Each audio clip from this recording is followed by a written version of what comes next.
run through the GSL this season, and now it's time to see if he's going to be able to qualify out of this group as many people are expecting. I think a lot of people are looking at 3 players to do well here from 3 different races. Innovation, Sulky, and SOS. Yes. Symbol is looking probably one of the players that is underrated the most at this tournament. Is always top 8, top 4, never actually won anything, but, well, that game's going to be coming up shortly, day 9. Stay tuned, guys. Group C action going to continue.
and gentlemen, welcome back. No Liquid Hero had a rough series to start things off in Group C. He is not out. He's just going to the lower match, where he will face the loser of the match coming up next, which is going to be SOS versus Symbol. SOS versus Symbol. I mentioned it earlier. I didn't watch too many SOS games until recently when I watched his entire WCS run. And oh boy, did he just show amazing games. The thing is about him is he's not one-dimensional. He can do anything and everything. That's the scariest part about him. Oh, dude. Anything. A quantum physicist. Studied him for long. 13-dimensional objects. All the dimensions. Anything. He can be aggressive, defensive, reactionary. Can do 4 gates, can go Nexus first, can play Colossus first, can play High Templar first. It doesn't matter. He can use air, he can use ground. It doesn't matter. He can play left-handed, right-handed, hands, feet. Toes, nose, it doesn't matter. Head, shoulders. Knees and toes, it doesn't matter. He can do anything, Day 9. He's head and shoulders and knees and toes apart from any of the other players. This in both guy, the Pro though, League and the WCS. This guy has been he's been around for a very long time with consistent results, but it's never got a win. Very funny. He's always second place. Second place at Iron Squid, second place at MLG, second place at Home Story Cup, second place GSL. He can't win. But he's so good at the same time. He's always getting rid of 8s. Oh, that's a thorough analysis, Diapollo. He can't win in the finals, but anything apart from that, he does. The funny thing is, though, so far this season, he hasn't played a single game against Protoss. Yeah, I've been watching a lot of his Zerg vs. Zerg. Absolutely stunning, solid, really, really exciting to watch his Zerg vs. Zerg, which is a matchup a lot of people like to call coin flippy, but I mean, if you watch Symbol play, he gets a lot of stuff thrown at him and seems to always find a way to wiggle out. But SOS is just a fantastic PvZer. I don't know if Symbol's CDP is good enough. Yeah, I completely agree. SOS's Zerg vs. Protoss, Protoss vs. Zerg, sorry, is one of the best at the moment. He is a new age 2013 Protoss player. Let's see how this goes.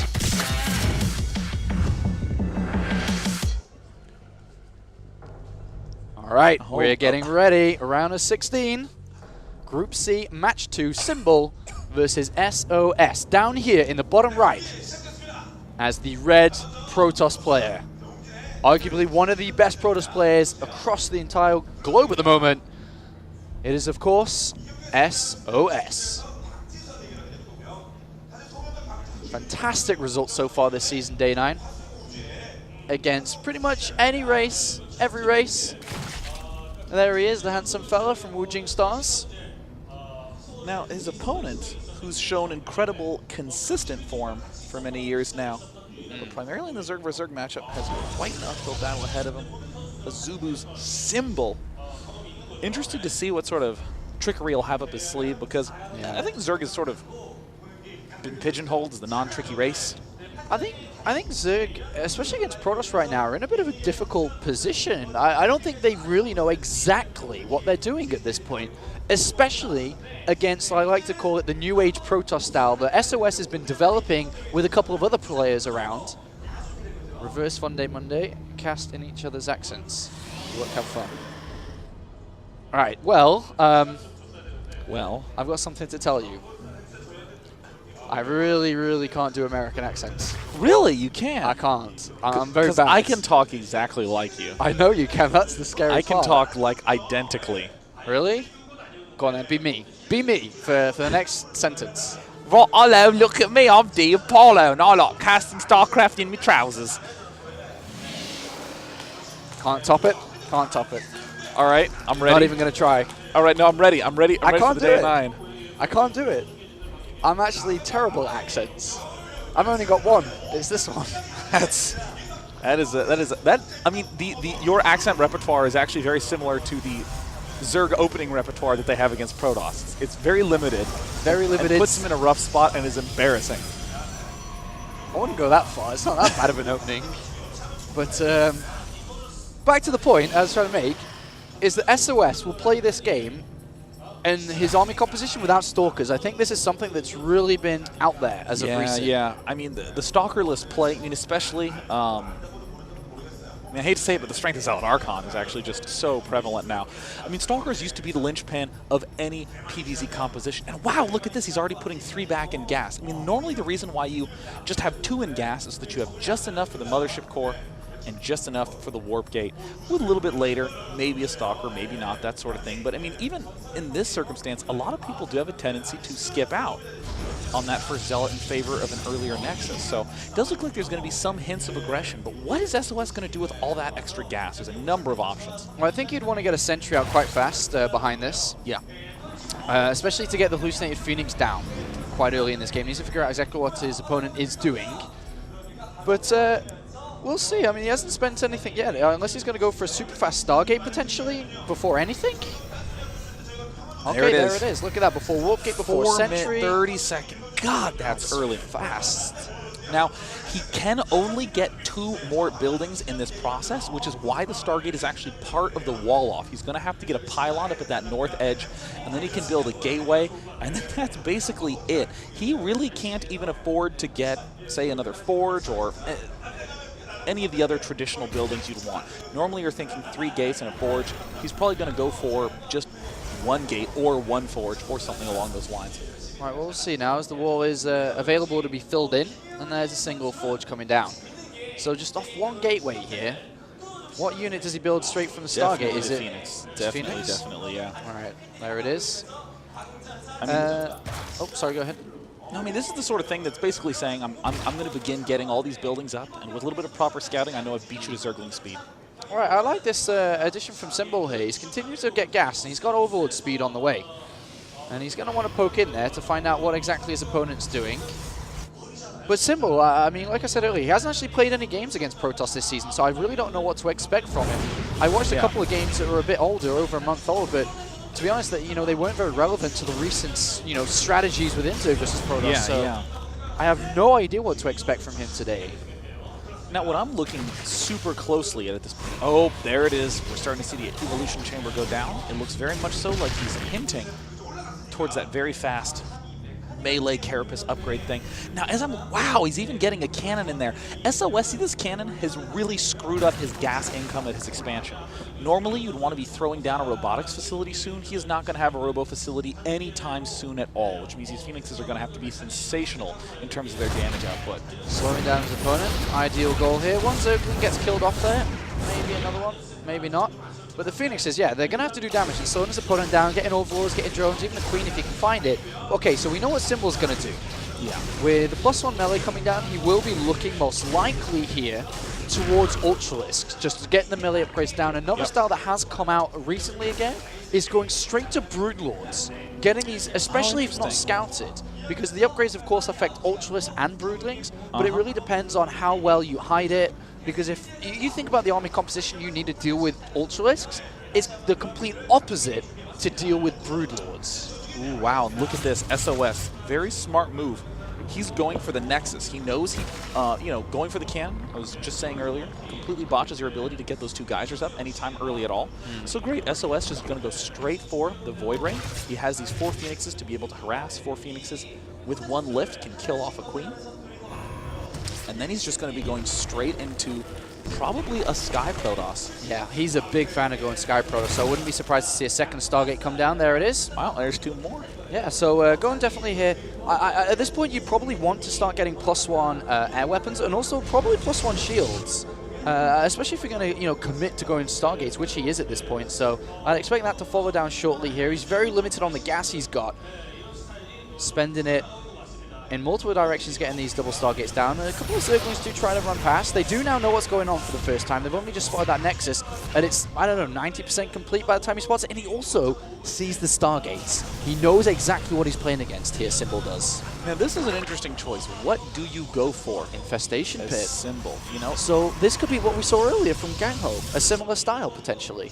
I actually don't mind the idea of still going straight up for the layer in the midst of all of this. You mean Hive? Yeah, yes I do. I like a second layer here. I love second layers. Second layer is very good. In case you lose the first one.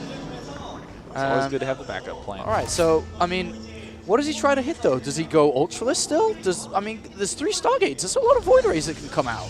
I mean, on other maps, it's actually okay to just sort of trundle forward with that sort of style and kind of get like an Ultra Hydra eventually composition and really exploit the fact that you can hit them in multiple locations. But what's cool about SOS is that he's not actually going to go super all in on the air. We won't see him adding on like 5, 6 total Stargates. He will be transitioning back into the Zealot Archon mixture because it's a cheap, effective way to bolster that force and just keep units off the Void Rays. But we have more Queens coming in and Pathogen Glands being researched. Cool. We are going to see a similar attack to how we saw Kangho play earlier in Group B. So what this is basically getting a lot of infested with the gas he's going to have off 3 bases and just using his minerals for Queens and launching an attack towards the 3rd base of SOS. The crucial thing that you need to deal with this kind of army composition from Zerg, very simply, is Storm. So when we see the Temporal Archives coming down, we know that SOS will be in a comfortable position, and there it does come down already in this game. This is going to be a tough task for Symbol to try and break it. Yeah, I'm still kind of thinking that he may go for this mix with Ultra, try to throw in some transfuses at the front. Because the thing that's really going to be hurting Symbol in these engagements is the Zealots sprinting right on up to the Queens, sprinting right on up to the Infestors, with really no way for the Infestors to waltz forward and get the good fungal growths down on those Void Rays. Oh my god, if he snipes the hatch, I'm going to literally call JP right now. Be like, dude, he stole the build. He stole your build. All right, 4 Void Rays in a Mothership core. Obviously can recall at any point. Remember, there are fungal growths. It can be quite annoying with these Void Rays. He's going to surprise attack in. SOS looking for a snipe here. Does have +1. Here he goes. There are Spore Crawlers, and Infestors aren't too far away. Uh-oh. There's the charge up. It looks like he is going to go straight for the hive. Oh my god. Oh my god. He is going to go straight for it. Oh, this is going to be a oh god. He is going to get that. Where's the transfuse? So many Queens! So many Queens! And he gets it! Wow. Manages just to get out. I mean, Symbol, for all his ZVZ prowess, is really looking sensational in Zerg vs. Protoss in such a unique way. And there's the Ultra Cavern going down. Queen, Infestor, Ultra Lane. What a cool mix. That was close there, getting that hive. So the problem is, though, that the combination of units that Symbol's going for, yes, he has a couple of Infestors, but what anti-air does he really have to deal with the Void Rays? Sure, Ultras are going to be very, very good against what there is on the ground, but there's Void Rays. I mean, he's banking a lot on the strength of those Queens anti-air. I mean, the range 7 means they do outrange the Void Ray, so if he gets 10 to 14, should be in comfortable shape against this increasingly small amount of Void Rays that we're seeing at SOS.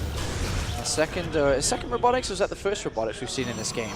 Is this? Let me search through my brain. I think it's the first. Robo 1, yeah. Wow. Really delayed in this game. Well, anyway, what we're going to see next is these 3-3 upgrades are coming in. 7 Zealots 2.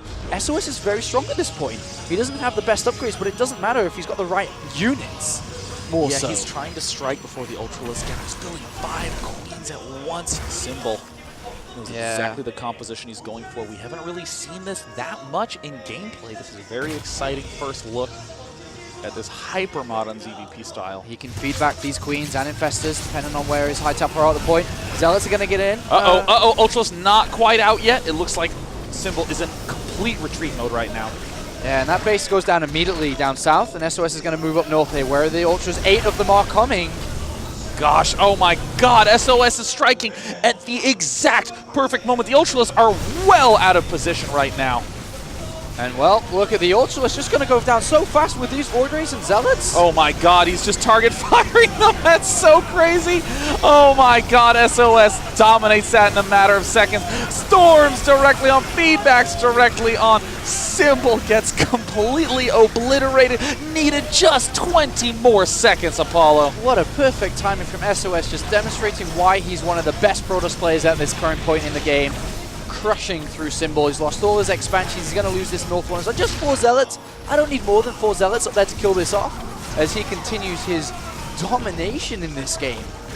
You know, I was definitely surprised to see the cool moves that Symbol was pulling out, but SOS looking at his dominance, just too impressive. SOS, you don't even need to know the opponent is, you know SOS is going to deliver. And he sits down at the absolutely fantastic. Brings his form from the GSL, of course, and brings his form from Pro League 2 to the WCS Season 1 Finals. Wow. A lightning game from him here. I mean, that was really cool dynamic opening, 4-minute 30-second Stargate, to just do a little bit of Phoenix harass and then go straight into this mass air and then go straight in to the Zealot Archon style and just striking at the most perfect possible moment. I mean, if those Ultralists came out, that would be a much different story. That front line of Ultras, 8 of them being transfused non-stop, the Queens being able to fire at the Void Rays, the Void Rays being unable to run away because all of that Zerg ground army is on the creep. But you see SOS sprints right up onto the creep, no worry at all, no fear. Just great timing. Yeah, there's a reason why SOS has been, predicted one of the top 3 for this tournament. Look at how well he just demolished Symbol, and Symbol's not a bad player. SOS crushing through game number 1 now, but what does Symbol do to recover coming into this next map? He's got a tall feat up against him. Is Belshare Vestige? I'm strongly of the opinion that SOS is going to do some amazing work on this map. I mean, Symbol's style so focuses heavily on going for the late game, or I should say more specifically that Ultra Link Massacre style so heavily focuses on the late game. The more weird components there are, the more desperate you need to be to get to that late game stage. All right, let's jump into the next map here. It's about to begin. Round of 16, Group C, match 2. Here we are. SOS versus Symbol, currently leading 1-0. And this guy is absolutely incredible. Of course, it is SOS. There's the red Protoss. Up in the top left. Clearly knows his stuff. But will SOS give him the time to get there? From Team Azubu, it is Symbol. Yeah, this is going to be, as good as Symbol is, and as well as consistent as he plays, should I say, he's playing up against SOS, who is absolutely fantastic. He's really a spectacular Protoss player to watch. And it's so crisp. The things he does are so clean. Minimal mistakes. I mean, I don't even know if we saw a mistake from in that game. We obviously weren't watching him specifically, but in general, it was just looking absolutely class. And I mean, it's one of those things where he's starting to do things at such a pace that we can't talk about both players and discuss all the rapid transitions that he's doing. I mean, out of nowhere, boom, comes and strikes with a surprising amount of Zealots. When did he get those 10 gateways? Yeah. When did he decide to stop building the Void Rays? I mean, these are all questions critical to his build, and it's so meticulously planned out. And we'll have to see what Symbol's going to do to combat this, though. That's the big question here. Of course, is how is Symbol going to play against a player who seems, unbeatable at this point? I think the Soul Key match is the match that SOS did lose in the semifinals, but the amount of mind games and there was even mistakes we saw from SOS there. But I really believe that series wasn't a true reflection to how good SOS actually is. Well, I mean, you got to keep in mind Soul Key took down Parting and then took down SOS. Yeah. And Soul Key and then Innovation. I mean, Soul Key's run through that tournament is probably the most impressive GSL run we've ever seen. That is true, and I wonder if SOS gets this early Stargate again, because I mean, even if there was aggression towards an early Stargate, you have the option for a Void Ray if something crazy comes at you as well. Yeah, I mean, yeah, but this is the map where I'm a little bit more leery to do it because you don't have the benefit of that high ground, low ground ramp. Yeah.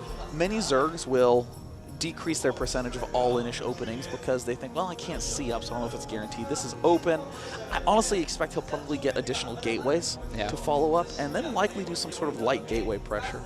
Yeah, that's something we've seen him do throughout the Season 1 so far. Especially if he's able to hide a probe out, which he already has one on the left-hand side of this map. So we'll see where that goes and we'll follow his progress as the Nexus does fall down. It's kind of interesting to note that there's just so much data on SOS, so much to talk about. Symbol, so unknown. Yeah. I mean, to discuss Symbol, I think